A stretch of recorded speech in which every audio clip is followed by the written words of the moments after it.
from PRX. Friends beyond the binary, ladies and gentlemen, boys and girls, it's time for the podcaster bakers who's here to carry you off in a dreamland through baking like a dull shade of neon. I'm like a dull shade of neon. I say that's not possible.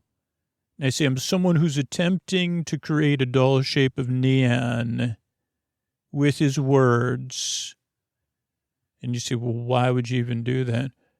Well, welcome to Sleep With Me, by the way. It's a podcast to keep you company and take your mind off stuff so you could fall asleep. It's like someone trying to create a dull shade of neon.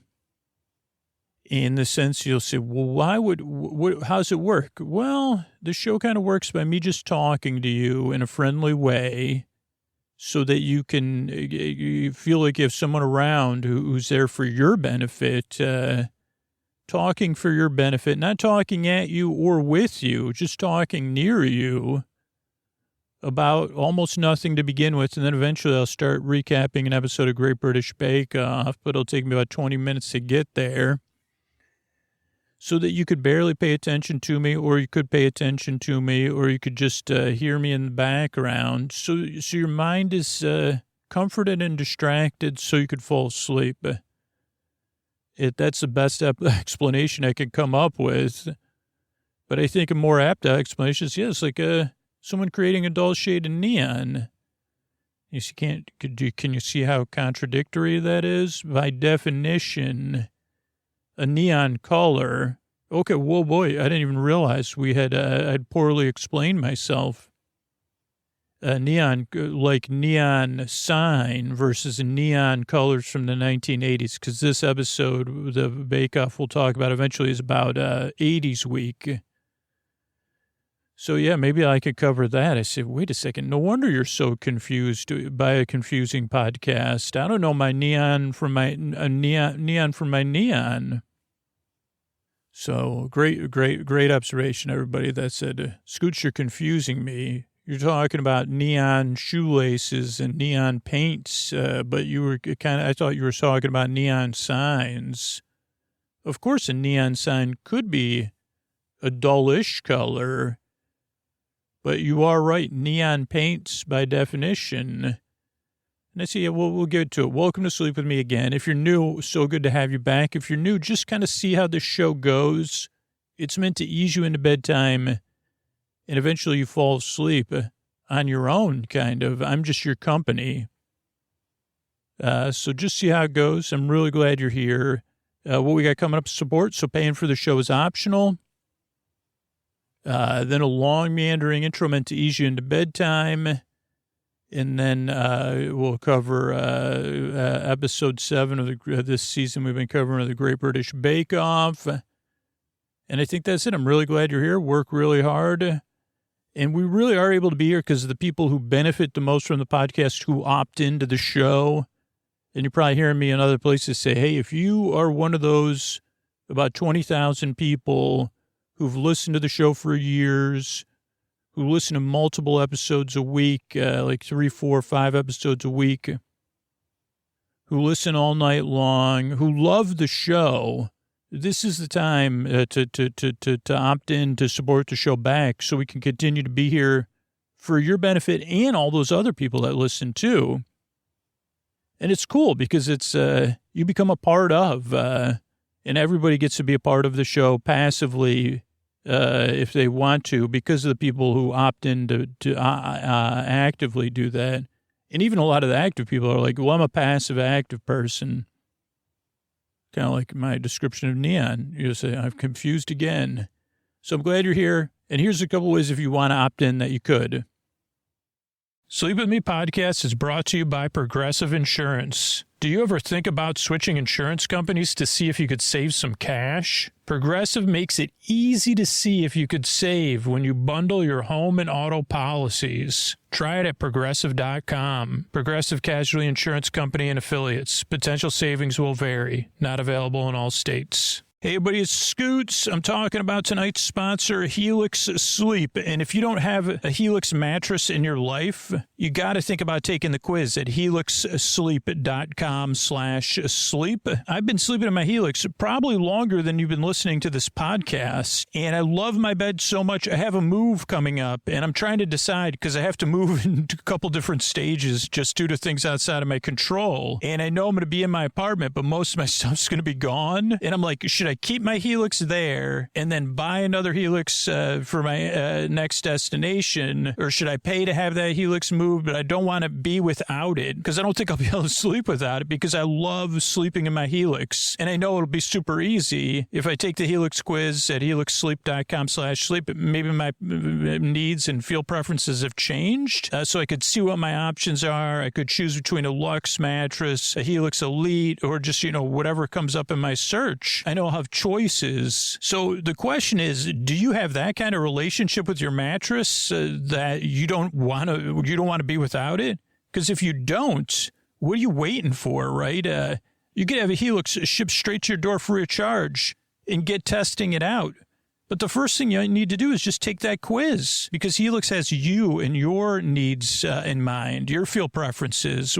How do you like to sleep? How does your partner like to sleep? So it is time for you to get a new bed. Because trust me, this summer, I do not want to be without my Helix mattress. And Helix has got an amazing deal lined up for you. Go to helixsleep.com/sleep for 27% off site-wide during their 4th of July sale happening now. This offer is exclusive for listeners to Sleep With Me. That's helixsleep.com/sleep for this exclusive 4th of July sale offer. That's 27% off site-wide. helixsleep.com/sleep. Thanks, everybody.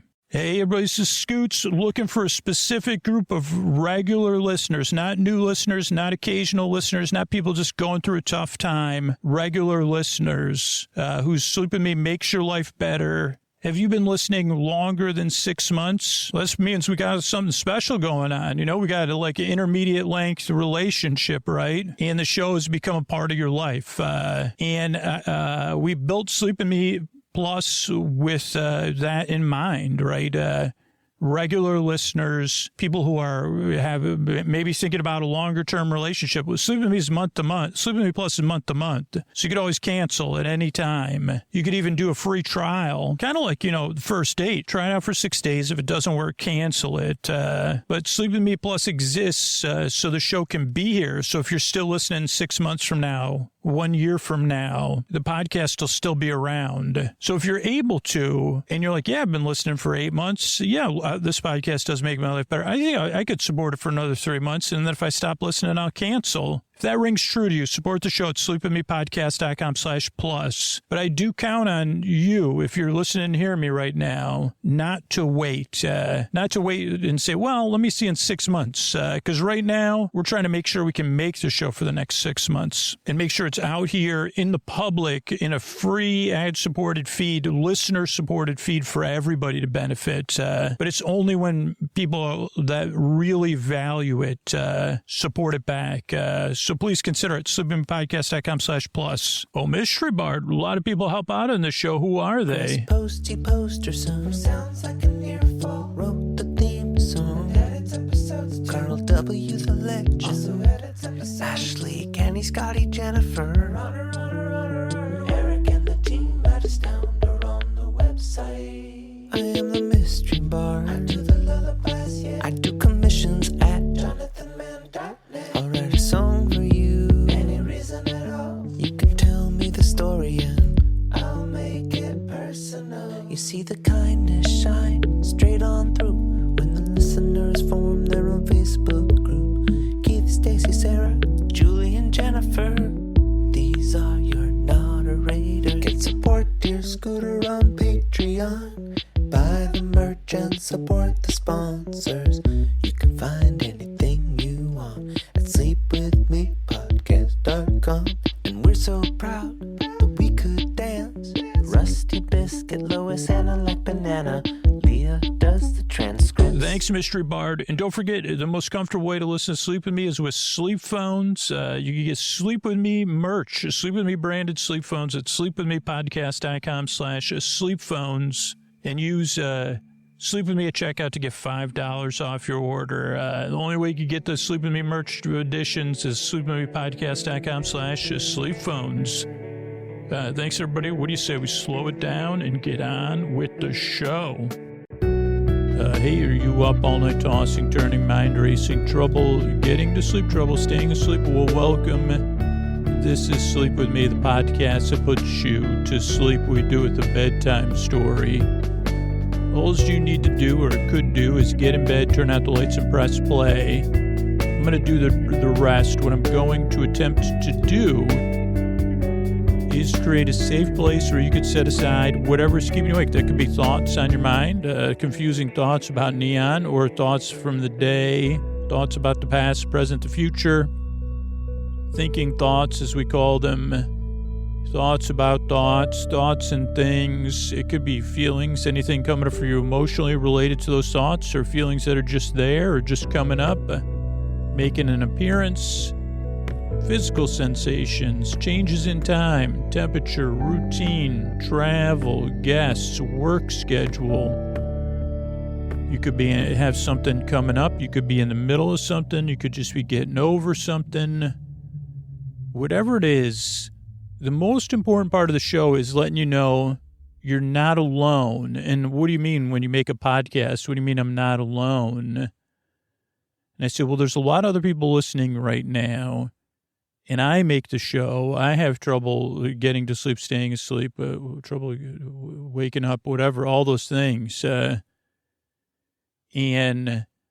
I think I can probably relate to some of the feelings for you when you can't sleep, because I know what it feels like for me in these different situations when I can't sleep, or I'm anticipating not being able to get the sleep I need, or I'm getting over not getting the sleep I need, or I get good sleep and then it's like, oh boy, so I know how it feels for me, and I may be able to relate to how it feels. I'm pretty confident I can relate to at least part of it.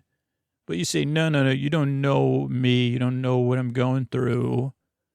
And I say, you're right about that. The great news is, though, that there is someone listening somewhere on the globe, somewhere, not on a globe, on our planet Earth, somewhere around the world, who has been through something very similar to whatever it is that's keeping you awake. There's enough people listening right now that there is someone listening to this show right now, whether you're new or regular listener, who is rooting for you, who is thinking of you fondly, even though they don't know you. And that's what I mean about what this show in loneliness or whatever, what did this show and being alone, not being alone, have anything to do with one another? Think about that. Somewhere there's someone in the world thinking fondly of you, hoping you flourish because you get the rest you need. I mean, I make the show and I'm thinking of that, but there's someone that can relate directly to you that's also thinking that. And not only that, they're like hopeful for you. I hope this podcast helped you like it helped me. And they're hopeful you get the same experience they're feeling right now, which is a nice experience of like becoming a regular listener or somewhat regular listener or somewhat new listener and holding that wonderful space for somebody else. And it's pretty indirect. It's pretty low lift, but it is magical. It's not it's not fancy, the old fancy magic. It's just kind of regular magic, I guess. And you get to say, man, there's someone out there listening who's gone through what I've gone through, and this podcast has helped me. I'm really glad they're here. That's it. That's all you could do. And you're making magic for somebody else, just thinking fondly of them. And you could think fondly of yourself, too, at the same time. It's a two-way street. So that's what I like to point out is important about this show. The other side is that you deserve a good night's sleep. You could deserve a bedtime where you can get the rest you need so your life is more manageable. that you don't have to dread bedtime. And that's why I make the show. Hopefully the show can help you out and help you get the rest you need. The way it works is I send my voice across the deep, dark night. I use lulling, soothing, creaky, dulcet tones, pointless meanders, and superfluous tangents. So I've already gone on a pointless meander or superfluous tangent, or maybe one of each. I guess it was pointless when at first I went on a superfluous superfluous, whatever. I went off topic. Then I realized I was wrong, or not wrong. I was realizing I was confused in my confusion. So that's kind of, my voice is not traditionally soothing. Also, when you get here, you're probably going to be skeptical, doubtful, irritated. Those are normal ways when you're new to the show to feel, because if you can't sleep, you're anything like me, and you look for things, or you've spent your whole life paying money, trying stuff out, and nothing really has worked on a regular basis, worked once or twice or for a month or two. And then you hear about this show, you stumbled on it, or somebody recommended it, or you found it in a search, and you get here, you say, man, what the heck? I thought you were going to put me to sleep. And you're talking about neon shoelaces? And I say, yeah, that's how the show works, kind of. It does take some getting used to. Hundreds and hundreds, maybe a million people, definitely have said, man, I didn't like you at first. I didn't know, like, it took 2 or 3 tries for me to get used to the show. Because, and some people, it takes years. They listen to the show once, they have strong feelings about it. Never again. And then they come upon it again. They say, oh, wait a second. Okay. I didn't realize that's what I was looking for. So just see how it goes. There's really no pressure, but give it 2 or 3 tries. If you find out the show is not for you, or you're already positive, hey, you're not for me, man. That's the great thing about this podcast. Pretty rare is that there's no pressure to like me or the show because I have a website set up, sleepwithmepodcast.com/no thank you. And I think no thanks will also go there, which has other sleep podcasts and sleepy stuff on there, because it doesn't change everything I said up until this point. You still deserve a good bedtime. You still, like, and there's other options out there that are different from this show, that have a different style and sensibility. So, and when I think I first started the website, there wasn't even as many sleep podcasts as there are now. So I have other sleepy audio and stuff on there. So check that out. What else do you need to know? Oh, this is a podcast you can just it's barely listenable. I say, thank you. That's a very good compliment. It is you just barely listen to it. Kind of like background noise, out of focus picture, like a sitcom you're not really paying attention to. Maybe you got it playing on your phone under your pillow, or something else that you're not quite engaged with, or you're barely engaged. You could just barely listen to the show. Now, you could listen if you need to. Because the other thing is, this podcast is not meant to put you to sleep. I'm here to keep you company while you fall asleep, which is a bit different. There's no pressure to fall asleep with this podcast. That's why the episodes are over an hour. I think there's like 600 episodes in our archive, so that if you become a regular listener and you want to listen to the ad-supported version, you have so much to choose from to find what works for you.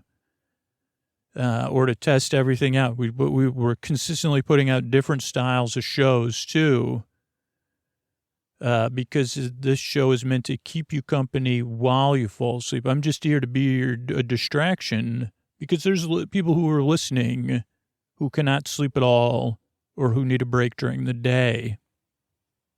And I'm here to the very end of the show. Believe it or not, I'm putting effort in, a loose, calm effort, all the way to the end. I'm here present with you to keep you company and talk to you, so you don't need to listen. It's kind of paradoxical, as paradoxical as whatever, dull neon. We had Claude Neon. What about, I guess maybe I'll get a reminder. Claude Neon had a pet named Dull Neon. Or maybe that's their imaginary friend. I don't know. But What else do you need to know? Oh, I'm here to be your boyfriend, your borbay, your borsib, your borbud, your neighbor, your borby, your bors, your Boris Borloff, your borbud, your best boyfriend forever, and keep you company while you fall asleep instead of putting you to sleep. That's the job of the boyfriend. Oh, my borbay, he's barely listenable. Holy cow. He's like, he's more like faded neon than dull neon. And I'd say, okay, well, that's a legitimate thing. That's a natural process, faded neon. But yeah, I mean, I guess dull neon, faded neon. What was I saying? I guess new dull shades of neon. Just trying to picture neon signs. I mean, there's some that are that red color. Still, I wouldn't call it dull. But compared to some, or a purplish neon, you say, well, it's not dull, but it's still neon. So there's neon signs. That's what I was just talking about there. And then there's neon colors from the 80s, or that were popular in the 80s, or are popular now when people dress up like they're in the 80s. But they were popular in the 80s somewhat. Or highlight, I guess the color, what's the neon color, Scoots? Color of highlighters for the most, I mean, there's your shorthand. So you're right. I don't know how I would dull it down, but I could find a way. It might, I could say he quit the podcast, but then he realized, just leave it out in the sun. That'll be old faded neon. That's what happened to him. He painted a house, of neon, and then let it sit, and then it became the faded neon house. F-A-T-E? No, faded neon, like he was fated to be neon. No, it was a faded neon. Why would anyone call it the faded neon house? I thought it was like the fate of the neons. I mean, that sounds like something. No, this was a faded neon house. It was once the neon house. That's why it's like no one, like he had to, he made it in the middle of nowhere because people don't mind living by a faded neon house, but neon house, especially if Scoots painted it, oh boy, do they. So, yeah, that's the faded neon house. Fated? No, faded neon house. What are you, Abbott and Costello? No, I mean, just trying, I guess when I say those two words, they sound the same, even to me.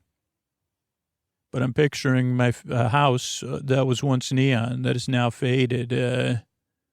You have to be a nice, I wouldn't mind if here's the thing, imagination or universe. If you're going to give me a faded neon house, maybe it could be also faded, not just by the sun, by a salty sea breeze.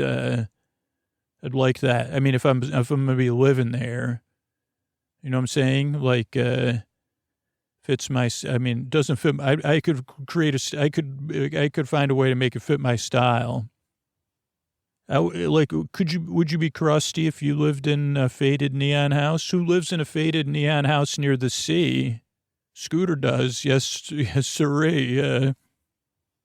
Believe it or not, SpongeBob, the creator of SpongeBob is from Tom Kenny is from the same place. Me, Bobcat Goldthwait, Tom Kenny. I don't even know. Or from Syracuse. Though I don't know either one of those. I don't want to create the impression. Okay. So anyway, what was happening? I spent all the time at the old faded neon house. Out on the porch, sipping my lemonade. The lemonade's brighter than the house, they say. Whether you drink a pink lemonade or regular electric blue lemonade, man, it makes your house look even more faded. Thanks, SpongeBob. So, I explained what the podcast is. Structure the show. I need to explain that just in case you're new and I want to meet you where you are. Because the show's already strange and it can kind of it's not asking you to do a lot. It's just asking you to go through a lot of incomprehensible nonsense. It's probably asking more to just let go and lower your expectations than to do something active, right? To give something a few tries until it clicks that this podcast isn't really never going anywhere. This podcast really is Faded Neon. Faded neon shirt, acid wash jeans, man. That's what I'll be wearing in retirement, maybe, if I get that house. Structure of the show, though, that's what I was going to say. So the show starts off with a greeting. Friends beyond the binary, ladies and gentlemen, boys and girls. So you feel seen and welcomed in. And you say, okay, that show sounds fun and welcoming and inviting. I'll try and trot that out. Then there's support because paying for the podcast is optional. Then there's a long meandering intro that's meant to ease you into bedtime versus put you to sleep. So the intro is like about 15 to 20 minutes long where I explain what the podcast is. I get mixed up. I forget.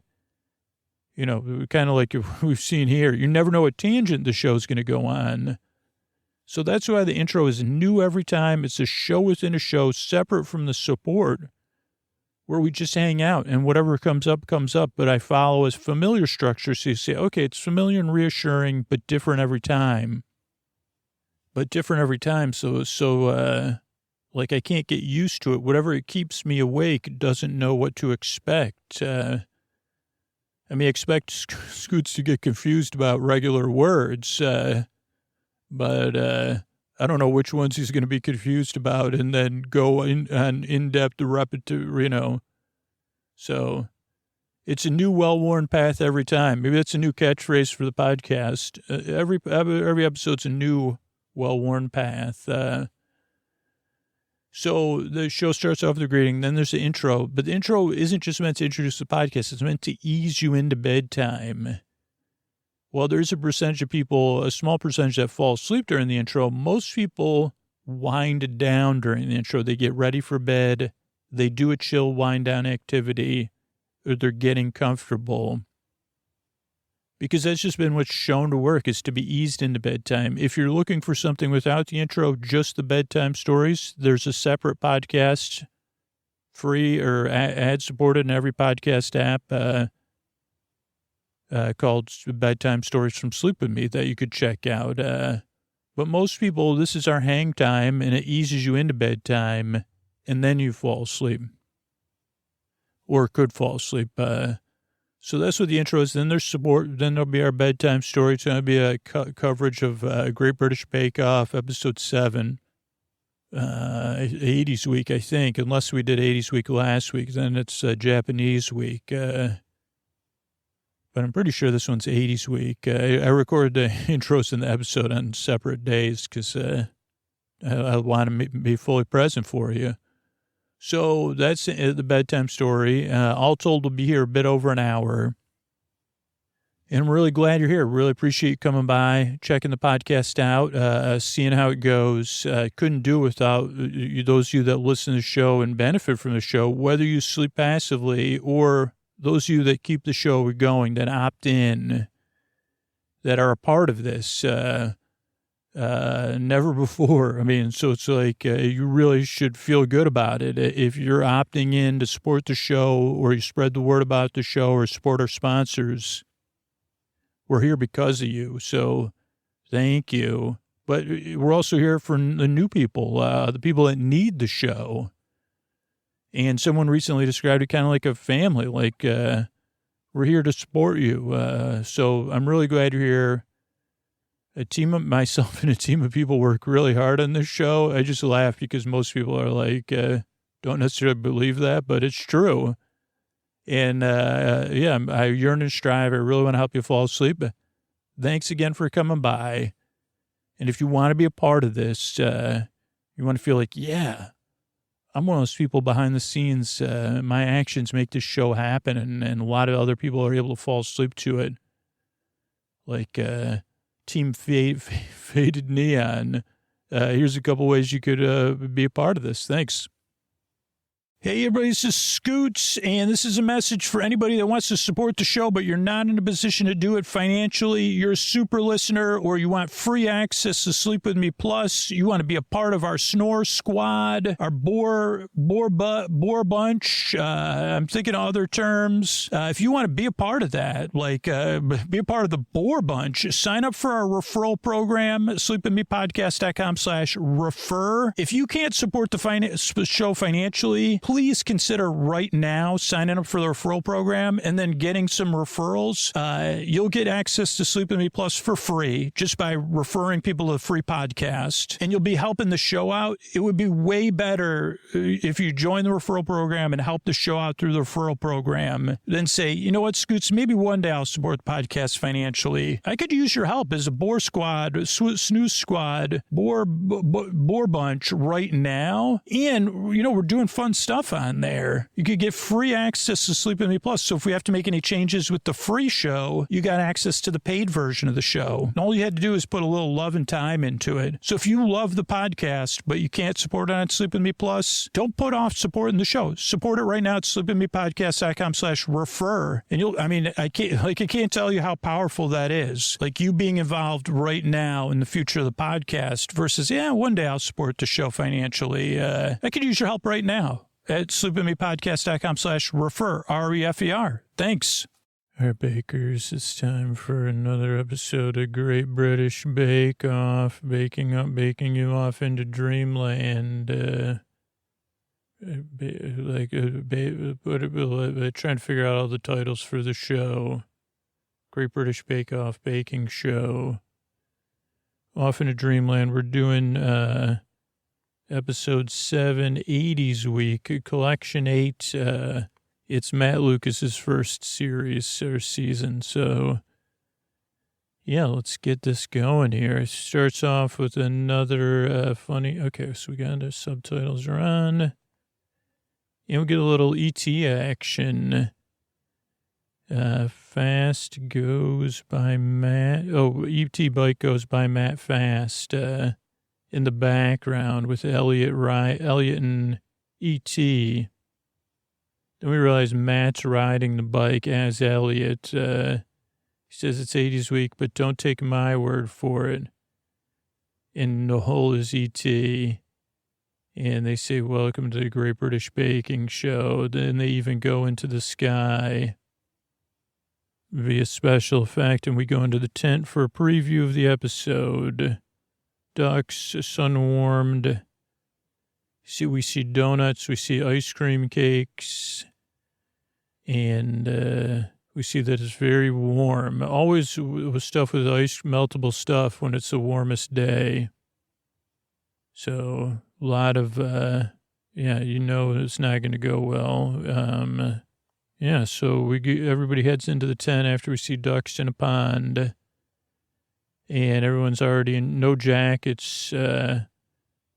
Ermine's excited. We see a boombox. Mark was a teenager in the 80s. Laura, when she turned 30, had an 80s night. Dancing to Oops, upside.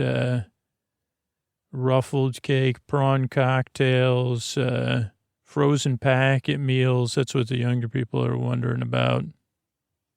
And lots of pop culture references, of course.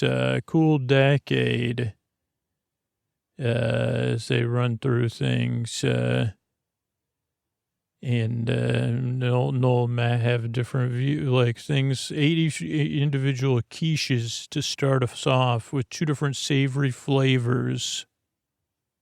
With a short crust pastry, savory custard, something. No quiche in a tin. Noel won't like that. 2 hours on your marks, get set to bake. Quiche, I guess. I think that is an 80s thing. Who doesn't love a quiche?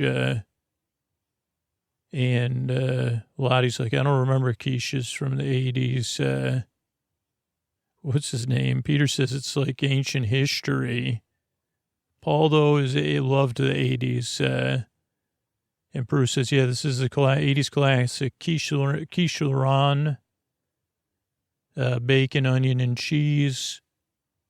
You don't have to use 80s flavors, though. Maybe something more modern, beautifully crispy base, creamy interior, full of flavors, what Paul wants. And it's hot in the tent, so you got to concentrate. And we see the sun's coming up. Laura asks Lottie how she's doing. She's warm. They're sitting in front of the fridge, the freezer, fans. Peter, tell us about your quiche, bud. So for my quiches, I'm doing a Southeast Asian coconut curry with some crab meat. Oh, wow, Paul and Prue are like, huh. And then the other one's going to be a salmon, less spicy, with capers and smoked salmon. And he was not around in the 80s, so they'll laugh about that. Prue shakes her head. Then we go to Laura. She's given her quiche a kick, too, with spicy sausage that she uses on pizza.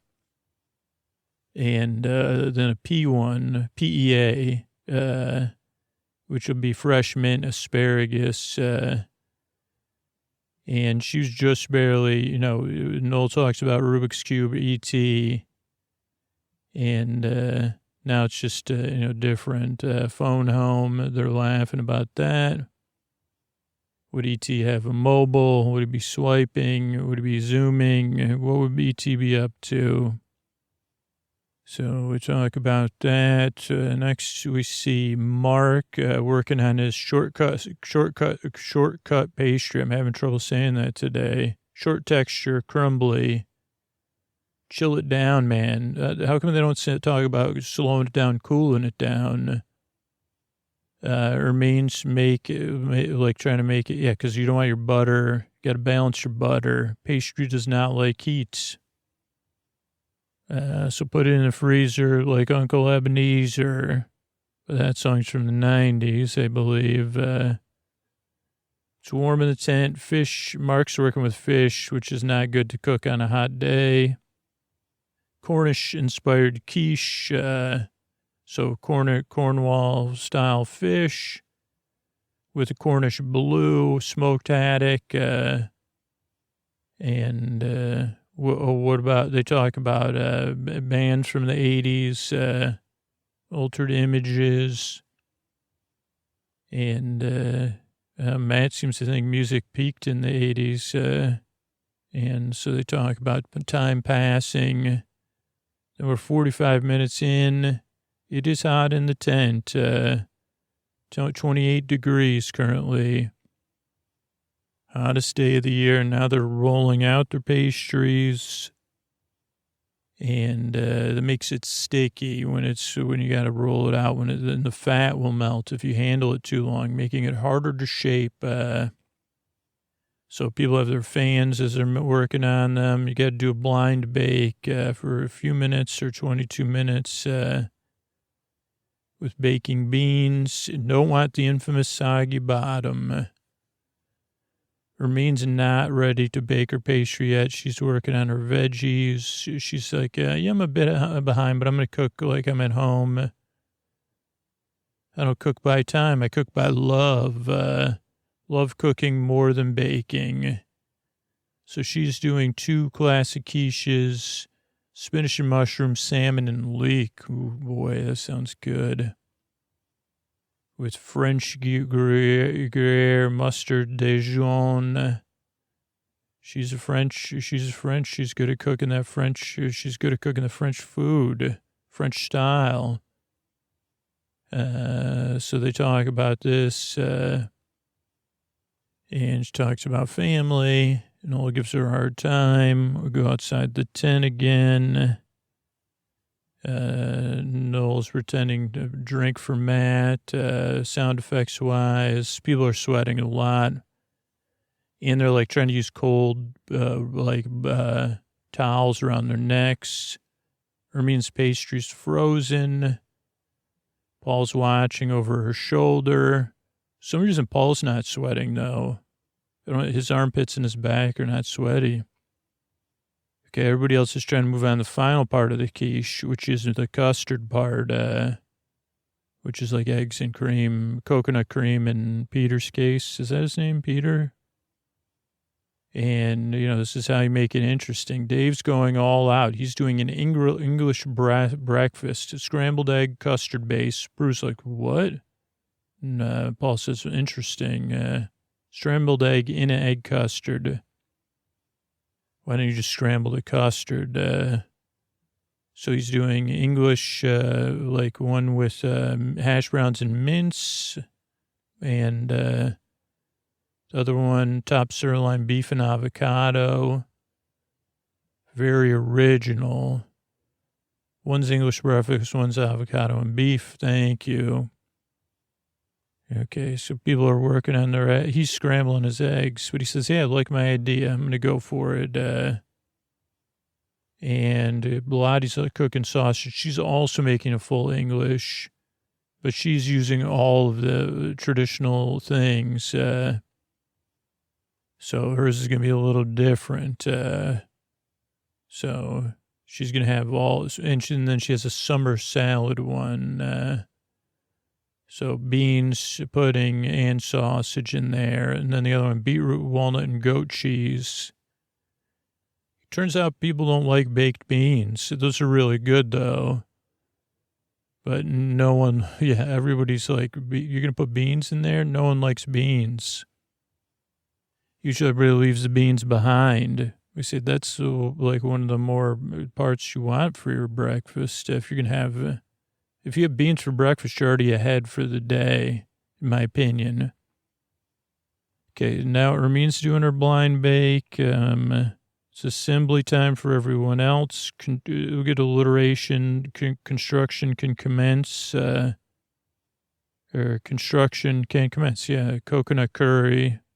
That's not purposeful, though. Prue's got a really bright jacket on, pink, hot pink, very 80s. She's not sure about Dave's custard or the beans and Lottie's thing. But Paul's the one that says we got to be open-minded. They talk about being open-minded. And they're laughing. Half hour left. Ermine's behind. Everybody else is putting their in for their second bake. And trying to stay cool. It's going to be close for everybody.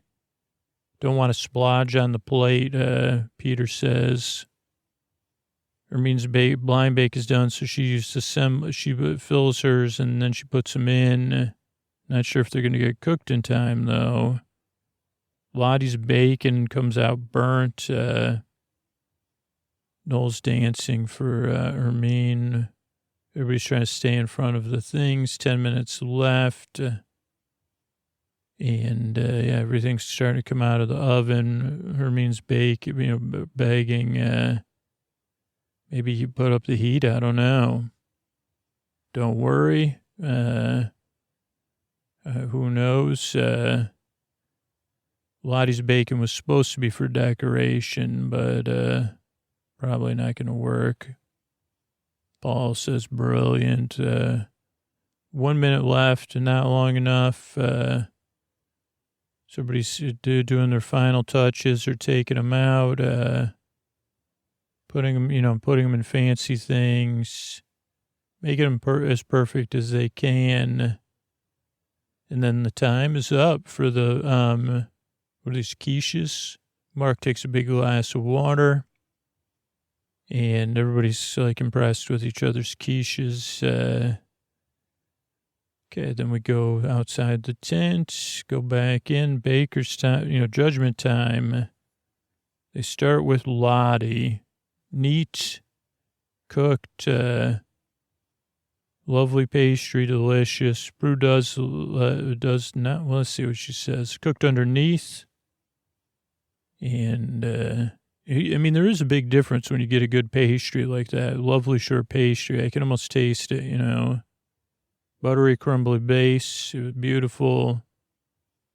And put our beans aside, our judgments about beans, because Prue does not like baked beans at all. She takes a bite. She says, yeah, getting the pudding, I like that. I can hardly taste the beans, so that's good. And pastry's the king in that one. Very good. Thank you. Then they go to Dave. It's one of them so hot, Paul sweats, because that's bird's eye chili. And let's see, they take a bite.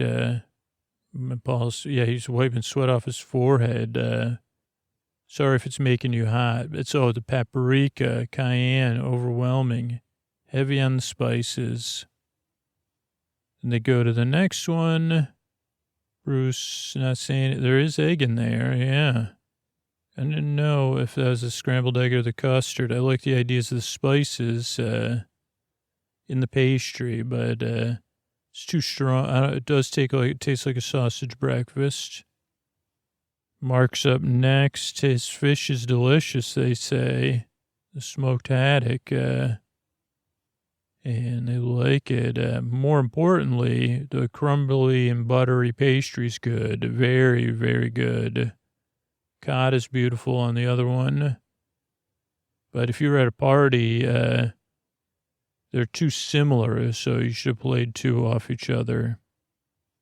Then we go to Laura. A little bit of leakage on your chorizo one. So they cut that. Take a bite. Pastry's a little tough, but it's got a bit, flavor's lovely, a bit of spice, asparagus and pea, delicate hint with the mint, delicious, lovely. Then Peter's up. He's looking so pretty, Peter. Let's try the Thai-inspired one. They cut it, nicely cooked pastry. Look at that bottom. But the chili overwhelms the fish. Crab's delicate. And the wholemeal one worked well with the salmon. Excellent. Then Hermine. Pastry's a little undercooked in the middle. Shows short on time, yeah. But you got the texture. It holds well. And, all right, let's try to taste the stuff. Hers are larger, too. And Bruce takes a bite. Paul takes a bite. Paul's thinking about it. Bruce thinking about it. They look at each other. Whoa, boy, I love it. Classic combination, a good one. And the salmon and leek is absolutely delicious. Creamy, buttery in the pastry. Gorgeous. I was surprised she doesn't get a handshake. And she's surprised. Then they do the talking heads. She's like, I thought I booked my ticket home, but Paul took one of my quiches for lunch, so I can't believe he did that. Dave's like, I'm not making quiches again. That didn't go well. And Lottie and Laura are both like trying to stay cool, but they're also not feeling hot about the situation. Then as the afternoon temperatures rise, you get a gingham-shrouded mystery. Good afternoon, bakers. This is the hottest tent in the history of the world. Bruce jacket's off even. Paul Hollywood set this one up for you. Any words of advice? This is a classic. Watch the color of the end product, he says. Is that it? Yep. So they said, great. We're going to ask those two to leave and head out. Bye-bye. They want you to make 6 custard and jam finger donuts. Digit donuts fried to a golden color, 2 hours and 45 minutes.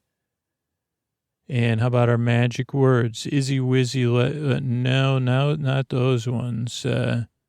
Magic words. On your mark, get set, bake.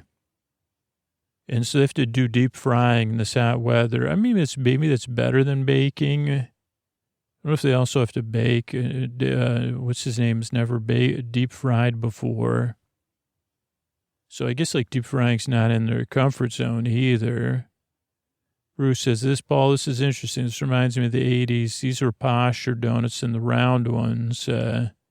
Paul's like, yeah, my job was frying donuts at my dad's place. Got to do it at 160 degrees. And it's got to be golden brown, not burnt, because you'll taste it. And Bruce says, I haven't had one of these donuts since the 80s. And they are Whoppers. Bruce says this is delicious. I say in the tent, this is going to be a difficult one. Dave's testing the air. It's at 33.3. 35.8 Mark has. Okay, well, let's get to work. We got to make the dough and leave it to rise. And the mixture's getting hot. Everybody's trying to, get their dough, the window pane tested, to try to get it right, the kneaded. Peter's using the machine because it's so hot and sticky.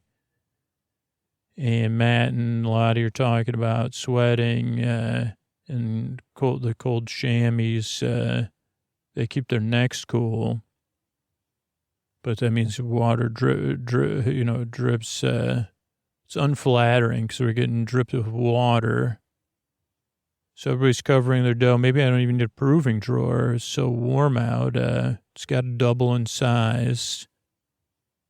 Dave does use a proving drawer. Only time will tell if my dough is right. Then you got to slice strawberries and make sugar to make a jam. And then you pass it through a sieve. Mousseline is creme pat with butter. Creme mousseline. So they're working on that. Whip that into a creme pat. The fans are going because it's really warm. So Noel says to Mark, man, you're dripping with water, huh? Yeah.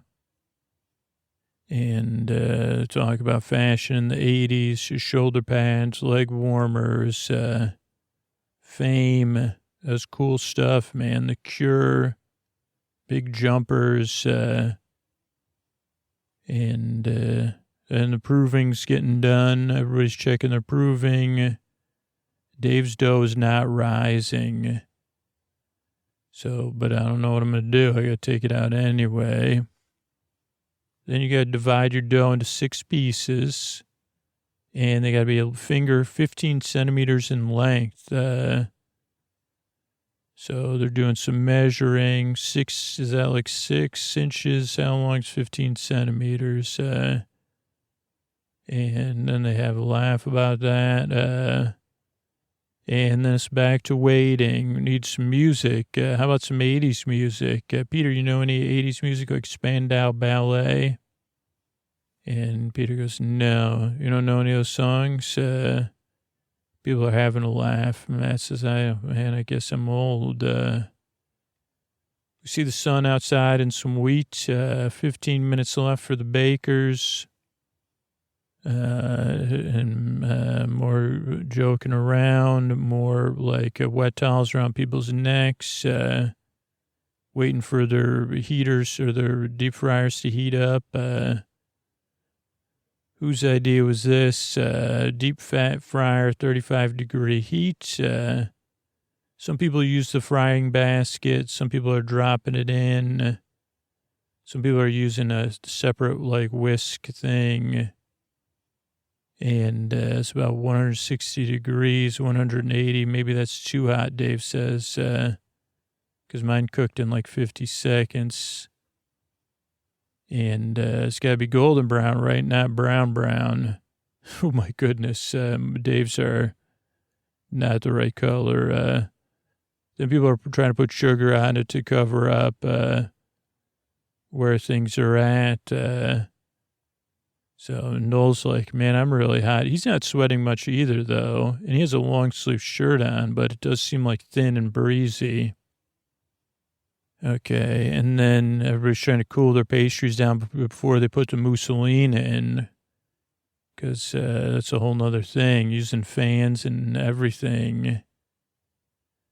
Talking about dancing in the 80s. How do you slice this thing to put the mousse in or whatever? They look more like bread inside. Dave cuts his in half. People start piping. Peter Piper, they call Peter because he's so good at piping. And not much time left. Then Dave gets the rest of his cuts right. Pipe a line of jam, a wiggly line, a still line. So some people are trying to be more precise than others. Everybody's just trying to get it done. Time is up. And not everybody's happy about how it turned out, or that they're covered in water. Bring your finger donuts forward, they say. So everybody brings their donuts up, 6 golden finger donuts, and fill them with cream mousseline, a line of strawberry jam. They do, some of them, most of them look tasty. So we'll start with Peter. Quite like it. They cut it. Brew takes a bite. Paul's, it's lovely. Baked well. Then they move on to Dave's. Burnt, underproofed, right mess. And they try to take a couple bites of it. Very doughy. Tight on the inside, wrong color. And didn't taste extremely good. Ermine, right color. Cream mousseline looks good. Oh, nice and airy on the inside. You could kind of see it too when they cut it. Paul even takes a bit of the lick off his thumb. Texture and flavor's good. Delicious. Moving on, Lottie's next. A little dark. Not consistent enough. A little tough. Then they go on to Mark. A little bit bubbly on the mousseline. And I don't know if we should have it because of the weather. Tastes good. Then they go on to Allura, overfried. And they say flavor's okay. Flavor's good. Bruce says doesn't look great though. And then we get the rankings. Dave is 6th, Lottie 5th, Laura 4th. 3rd is somebody. Then Peter, then Ermine. Mark must be in 3rd. So, yeah. 4th place, Mark is 3rd. And then 2nd place, they like Peter and Ermine's. I mean, those are the two I'd eat too. Peter's could have been all the same size. They might have put them up into one, but, flavors and textures for Ermine were spot on. So then we do talking heads. She's really happy. She says, I could use cold beer after that. Well-deserved. And Ermine's like, Lottie's like, oh boy. Lottie and Dave are, stressed. And they say it could be like, either one of them's worried. Then we get the 10th shot. One more challenge between the Bakers and the quarterfinals. And it's the next day. A lot of people in shorts, table talk. Okay, well, Baker did pretty well. Well, Ermine's doing good, so... And there's been 6-star Bakers, so Ermine would be the 7th. Lottie and Dave, though, Laura, too, are in trouble. So some of them can come out of it, but temperature in the tent's going to rise, but hopefully it's not as hot as yesterday. And anything could happen today after a day like yesterday. Paul talks about how his jeans were sweaty. And they say, no thanks, Paul, don't talk about it specifically. And he must have 2 shirts because everybody's dressed in the same things. I guess they must just do the laundry that night. 80s classic, ice cream cake, one baked element, though. And the flavor and styles are up to all you. You have 4 hours and 30 minutes. That's it. That's a long time. Well, it's 80s week. Could go hang out and ride an Emu's pink windmill. It's a JD Sports now. They're joking about stuff I don't know. Somebody wants a 4. And they say it only works if you're over 45. So don't worry about it. On your marks, get set, bake, they say. And Peter's going to make an Arctic roll, or he's referring to an Arctic roll. He loves ice cream, so too much, he says. Laura says nothing better than a bucket full of ice cream other than wine. Vignetta's baked Alaska Arctic roll. 80s were synonymous with ice cream cakes, accordingly. 25 miles of Arctic roll were sold every month. So it was a big deal back then. If you had a birthday or a dinner party, you'd have it. It was a celebratory thing. It's got to look amazing, and we want to see a variety of levels, some baked, some cream, hold your shape and form. They say, okay, Peter, tell us about your ice cream cake. All right, well, mine's ice cream Christmas cake, marzipan on the top, Italian meringue. They say, wow, a Christmas cake surprise. And a brandy ice cream, Christmas cake ice cream. Ice cream Christmas pudding style. It's going to freeze? Yeah, hopefully. The brandy will make it a challenge. But it should freeze. Christmas in the middle of summer, Bruce says. I love it. And then Ermine's doing a summer holiday style with a bit of sunshine. Mangoes, lime. And Ermine loves mangoes. So it's like tropical flavors. Coconut ice cream, raspberry coulis, and it's like it'll look like a pet present almost. She says, "I'm playing it simple." Noel's like, I think you got this." So he says, "Yeah, I'm betting on you." Laura's making a custard base for Laura's ice cream, castor sugar, egg yolks, double cream. You can make a custard, you can make an ice cream, then you put it in the freezer. But they also have ice cream makers, so they do have the luxury of that. And it has a paddle, and it churns it and makes everything smooth. But how the mixture cools depends on what the ingredients are. Alcohol, brandy. It's going to take longer. And Peter says, yeah, I don't want to put too much in. Honey and hazelnut. It's in Mark's. He says there's a whole pot of honey in his ice cream. So it's going to take a while to freeze. This is a retro ice cream parlor style cake. 4 layers, honey and hazelnut, butterscotch and pecan, blackberry mousse, chocolate chicaned. And it's got stripes on the outside. So it looks like a old school ice cream shop, he says. And, yeah, it says it's going to have delicate chocolate stripes. Then we have Laura. She's got her cakes baking, chocolate everywhere. Go big or go home. So this is Joy by Chocolate.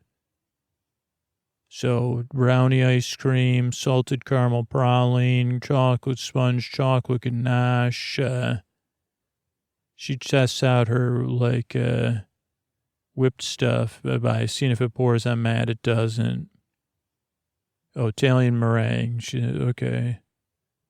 And hazelnuts. She said, maybe I'll put it on your head and dip you in hazelnuts. And he's like, I don't know if Brew would think about that. Okay, Dave's doing his cake with something more novel.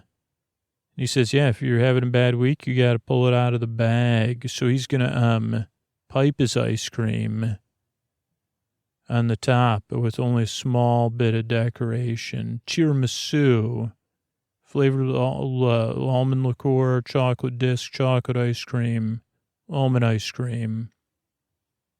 And piped ice cream on the top. And Paul says, that's risky. He goes, yeah. You're going to have to have it soft enough, but not melt. And Bruce says he knows what he's doing. Paul says, good luck, man. Decorating with ice cream may be a risk. Hello, Lottie. Hello. Lottie's pushing it even further. She's coating her entire ice cream cake in chocolate ice cream all the way around. It's going to look like a cassette tape. like a mixtape, chocolate ruffled rice cake, cherry jelly, blackberry mousse, chocolate ice cream. And says, yeah, when you look back, usually they're protected by something. I think Paul says, like the sponge or something. You could put ice cream on the outside. If it works, it'll be good. But it might be like a milkshake or worse. And they say, thank you, Lottie. Matt says, it does sound good. Ermine's worried. Says, well, mine's pretty simple, but we shall see. And Mark's working at his stripe outside. And it's very 80s. They're talking about Sting playing the lute. And then they're halfway through. And the ice cream's been churned, or people are maybe on their second batches. But you got to keep chilling it. No, you got to shape it and chill it. So this is, and then carve it or other things in order to construct, temperature to be lowered to minus 18 degrees. Plop it in, fill it up. I don't know what's going on. Laura says, come on, hers is not freezing. And she realizes her ice cream, the cooler in her ice cream machine wasn't on. It's not cold at all. So that's not great. So she didn't realize there was a setting for it to be cold. And it didn't press the ice setting. So it's just been churning for 40 minutes. Prue's watching. Laura says, do you want one of my kisses? It's a meringue kiss, I think. Lottie says it's very good. So helps Laura's spirit. So Laura, we're watching her ice cream churn. And Noel says, you got to believe in yourself. You're not like, you'll make the best of this. And then he said, he plays the advocate. He says, what if you do go home because you forgot to press a button? So he's trying to help her. The day is just getting hotter and hotter. We see another outside shot. And Noel's playing around with something. What is that? A part of Lottie's leftover something. Now people are taking out their different sponges and layers. Construction can't start without the ice creams, though. Marks are still soft. That's not it, though. Making ice cream on a hot day, it's getting warmer and warmer. So this is no fun. This is really not the way we're supposed to do it. And Matt's joking about him wearing a bikini. Noel's standing on a chair. He jumps off. Then he's sitting on a fridge. 1 hour left. I got to get down. Everybody's laughing at him. Churn is done for Laura. So she's trying to assemble her cakes now and get in the freezer. Mark's worried about his honey ice cream setting. Lottie's worrying about carving her chocolate. How's she going to do that? And the heat is on, literally and physically. Mark's assembling his cake, but it's, you're up against the clock now. Trying to work through it. It's still warm. Peter's doing his layers because things are going to defrost or unset quickly, which increases the chance of collapse. Okay, Mark gets his in there. He's assembling his. Laura's worried. Brandy's snap is splitting. The heat's getting to everybody. Just concentrate, Lottie. Lottie says, and she's begging her freezer, hurry up. Everybody else is assembling and then putting in the fridge and then assembling. Or freezer, I'm sorry. Dave's putting his in the freezer. His looks like it's coming together. Him and Ermine, Laura takes her first brownie ice cream out, tries to get out of the frame. Paul's watching her the whole time. Is it freezing, Laura? Not yet. It's very sticky. But it was still contained though, so I don't think it's as bad as it seems. 35-degree ambient temperature. It's gonna be close. And Lottie and Laura are the ones that are most concerned at this point. Peter's working on his decorations, and Noel comments about how competitive he is. Because he's working on these little tiny decorations. So what a baby face. You're here to take everybody out, huh? He's laughing, but he is competitive. He said, I love everybody here, but yeah, I'm competitive. I like that about him. And Matt says gibberish to Noel. It's 30 minutes left. And he's whispering in Noel's ear. He's trying to make him laugh. And it's still warm. And everybody's hoping their cakes stay together. Everybody's going to their freezers to bring them to their stations. And we start to get more reveals. Because if it's leaking, then it'll ruin the entire look of the cake, it says. So Dave's trying to get his out. What's his name? Peter is trying to get his Mark is taking his out. His is self-contained, though. And Hermine's is, very well together, too. But, yeah, it starts melting as soon as it gets revealed to the air. Okay, Laura takes hers out, but it's a little bit off. She says this is the worst-case scenario. So she's, trying to figure out what to do. 15 minutes left. And so it's too hot, and it's just melting. And Lottie still has to get coated in ice cream. Hermine's spray, decorating spray. Laura's looks a mess, but it looks like an ice cream cake, though. So I can't say that this is Dave blows his. Laura puts hers back in the freezer. Hermine's is in the freezer.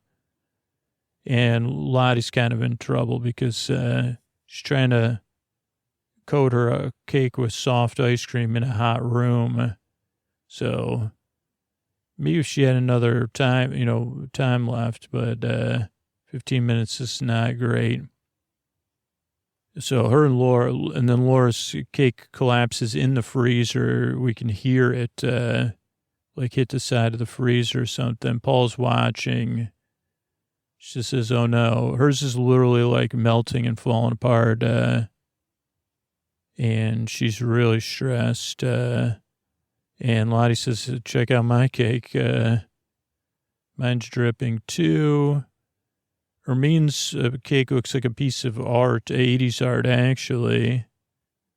And who's that? Peter's assembling his. Mark's assembling his, decorating them.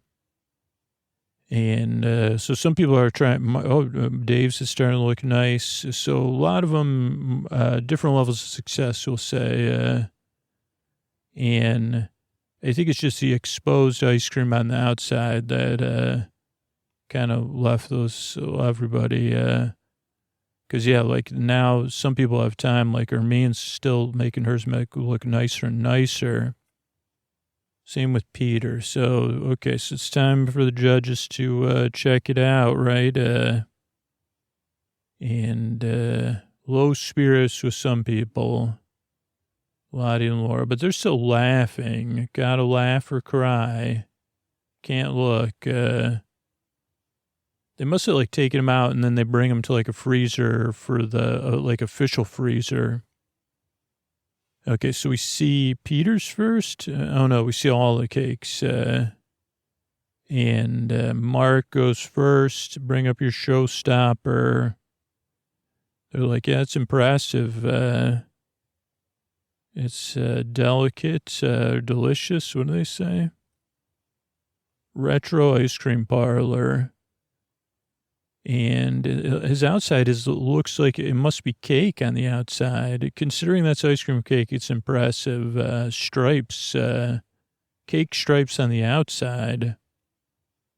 And they said, wow, look at that. It's real layers, eh? Neapolitan. I mean, they didn't say that.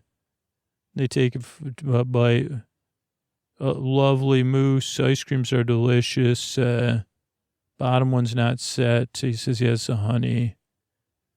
Yeah. Well, yeah, it's something. Freezing's going to take longer. Brave but complicated. Too much happening, maybe. But you pretty much did it. Then Hermine's up. And, yeah, hers looks like a painting almost. Because it has this jam and a pattern. Looks nice, beautiful. Love the ribbon. Very good. Let's have a look.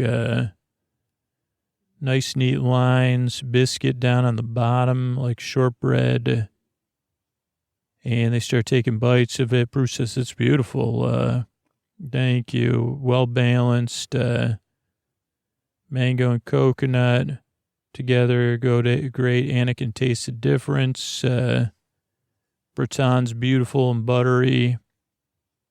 And simple, but a good eat. Highly effective, Paul says. Classical things. Simple, beautiful. Thank you. Well done. Still no handshake, though. Then we got Peter's cake. Christmas cake surprise. His looks like very high-end, too. And Paul's kind of staring at it. And Peter's like, oh, it's not good. And they go, looks great, clever, fantastic, decoration, love it.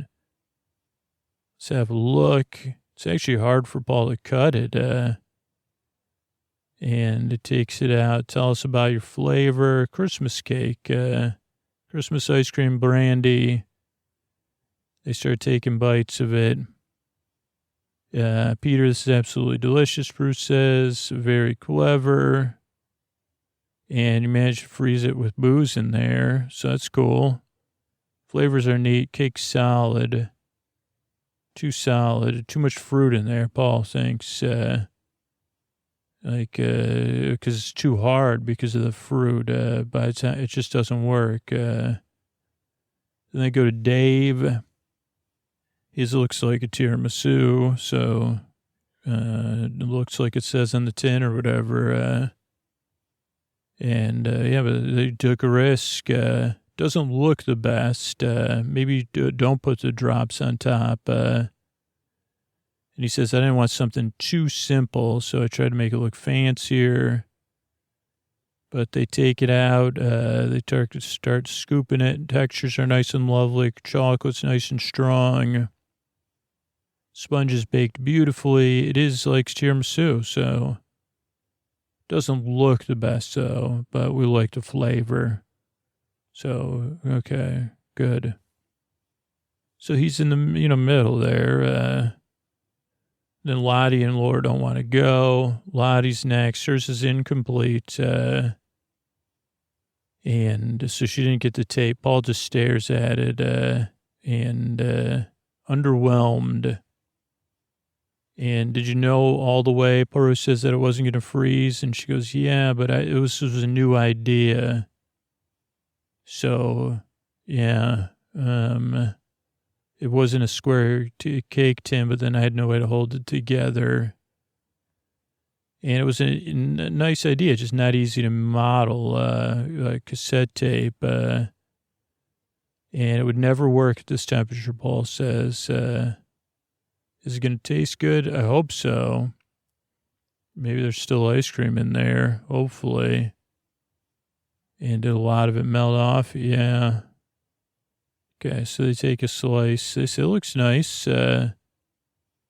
Paul takes a bite, doesn't say anything. Chocolate ice cream's delicious. Bruce is absolutely delicious. Says, was he cherry? No, blackberry. Oh, well, I don't get any blackberry. Okay. Then there's like, it looks terrible, Paul says. If it tasted good, you could hang something on that. But puffed rice at the bottom, but beyond that, I'm not getting anything. And Lottie has to breathe through her nose because it's so intense. Then Then they go Laura's chocolate, Joy of Chocolate. Meringue Kisses look nice. Okay, I'll take that. It's leaning, though. Yeah, I had issues. Didn't press the button on the ice cream machine. So sorry about that. And what a pity. Chocolate lost its shine. It's melting. Okay, let's see what it tastes like. What's a baked element? Chocolate sponge. And brownie chocolate ice cream meringue. Okay, well, interesting. So they start testing it. First of all, it takes a little ice cream. Ice cream is praline's delicious, lovely flavor, Prue says. Ice creams are delicious, but they're not frozen. Why would you put, I don't know about the brownie idea. It's supposed to be, I don't know. So, flavors are nice, though. It's a pity, Laura. You almost nearly got there. I know, I'm sorry. So, they bring it back to their table. Could have been worse. And Eli says, that was embarrassment. Should have listened. It was a risk. It did not pay off. Laura's like upset, too. If I get through, it's only going to be because... be lucky. And we see the tent outside. It's table talk time. Not quite as hot as yesterday. It's still pretty hot, though. Challenge to make ice cream. So who excelled, they say? Hermine, clean and tidy, neat. Very beautiful, classic, perfect. And Mango. She's in line for Star Baker. Has to be. Mark pulled himself up, too. I was very, very impressed with his cake. It was ambitious. Who's at the bottom? Dave, Lottie, Laura. Lottie's been erratic, brilliant, or chaotic sometimes. Laura's been down at the bottom a lot, made a lot of mistakes. So between Lottie and Laura again, well done to you guys. Ice cream cake challenge on the hottest day of the year. We didn't know, Paul says. Matt says, you knew, man. So it was funny. He gives him, it was funny. All right, then we go to everybody sitting there. Oh boy, not, hands in my lap.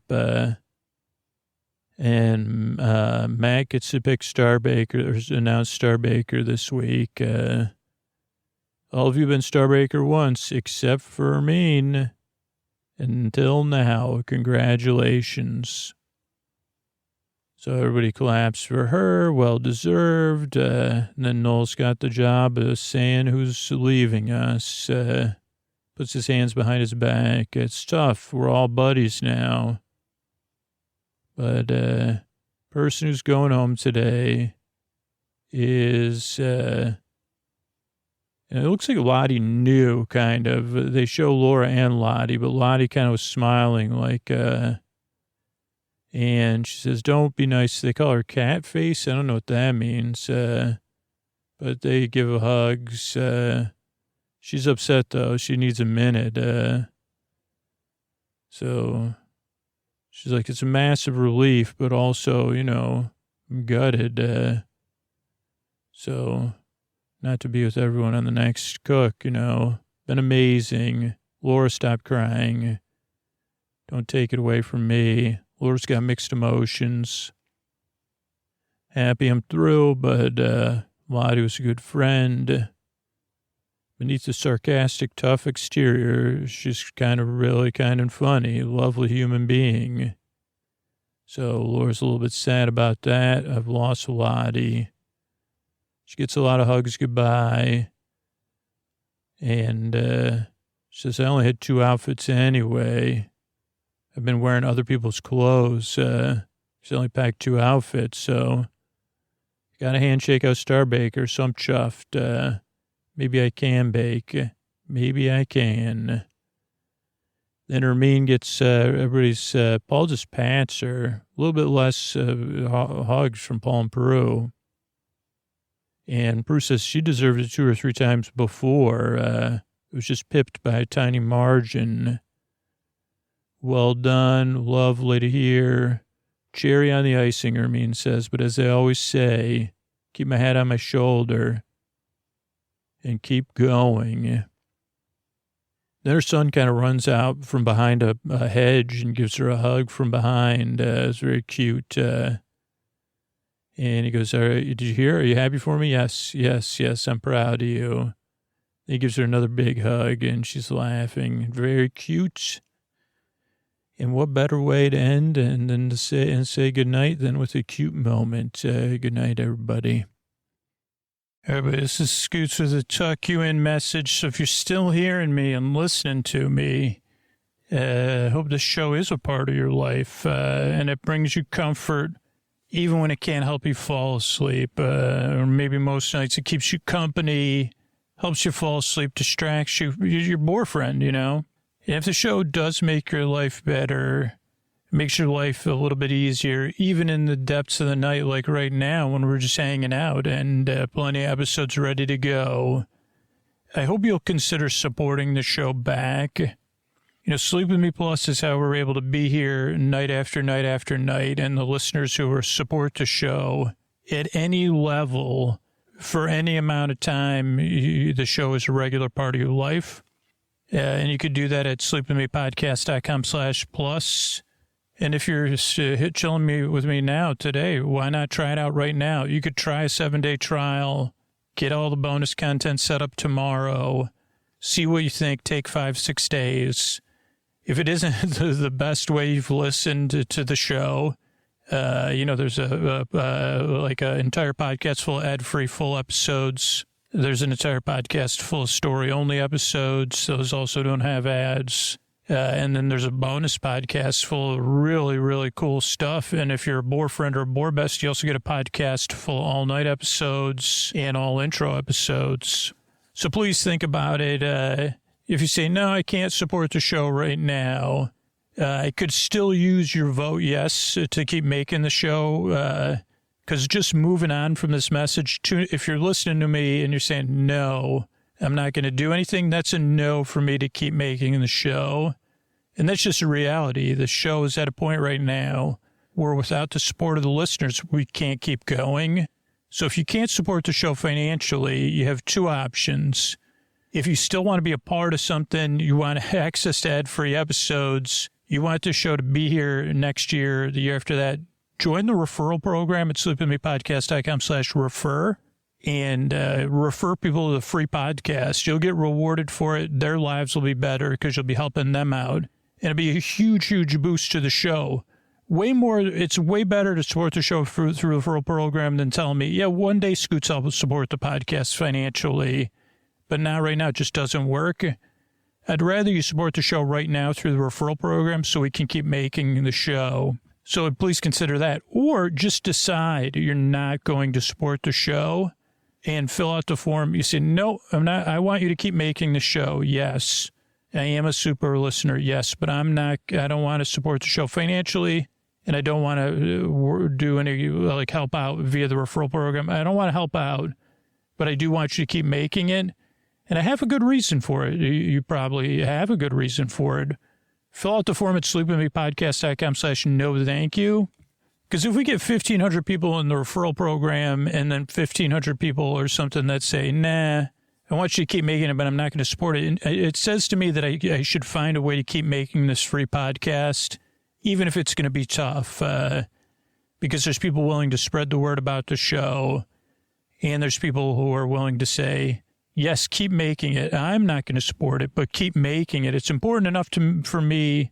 It's important enough to me that I took the time to make a choice and say, no, I'm not going to support it, which is 1,000 times more powerful than just tuning me out or ignoring me, or saying, yeah, I'll help the podcast one day, or I'll say no one day. That day may never, Sleep With Me might not make it to that day without one of those 3 actions. If you take one of those 3 actions, you could have full confidence that not only are you a super listener, but you're a super listener that's invested your time back into the podcast and makes your life better. Thanks. And now we got the audio news, which we haven't done in a while. So this is what we got coming out on Sleep With Me Plus. A lot of this stuff will be coming out in the ad-supported feed as well.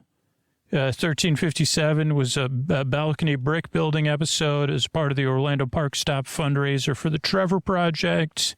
Then we had Ray covering Horizons, the extinct Epcot attraction. That was also in as part of the Orlando Park Stop fundraiser. Let's see. We had a repeat of a classic episode, Hamlet with Brainbots. That's a really good one. Where I got out of the house. Great British Bake Off 6, Japanese Week. Then Bernie returns to the show after a long absence, even for a recording he never showed up to. And he does his reinterpretation of the story I told. So you could either sleep through it or wonder what Bernie's version is. That's Cat on Yarn.